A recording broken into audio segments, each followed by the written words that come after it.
Hello and happy Friday.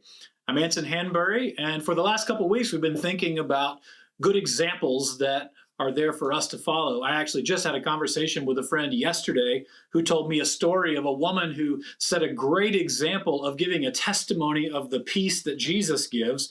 She was in the hospital in a very life-threatening situation, and one of the doctors said he would be back in a matter of hours for the next test. And she said, "Well, if I'm still here, I'll see you then." And she went off to sleep to take a nap, fully at peace with her eternity because of her faith and trust in Jesus. And he told me how that made such an impression on the doctors and nurses, and they wanted to know how she had such peace. What a great example of giving a testimony to the difference God can make in our lives when we have a relationship with Jesus.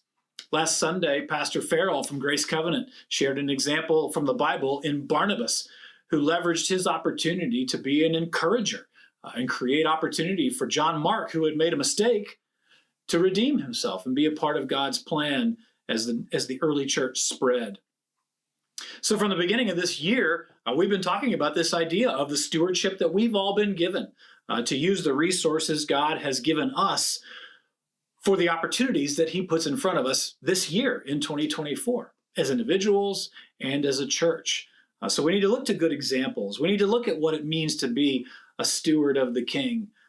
And we're moving toward an opportunity in our Vision series. We have Vision Sunday on February 25th, where we're going to talk about the stewardship that God has given us as a church and the opportunity that we all have as individuals to be a part of it. I'm super excited about this. I hope you'll join us on Sunday, February 25th for that. But before then, this week we have one more example in our Sunday services. I hope you'll join us online or in person. We're going to go to the Old Testament for an example of stewardship and commitment and calling that maybe is not one that you or I would have expected. So I hope you'll join us for that. And then one more thing, Feed the Hunger is returning. Thursday, March 7th, we're beginning a new 6-week packing season. So be a part of that. Over the fall, we fed 1,000 kids. Through our 6 weeks of packing. We want to pack even more this spring, so you can sign up.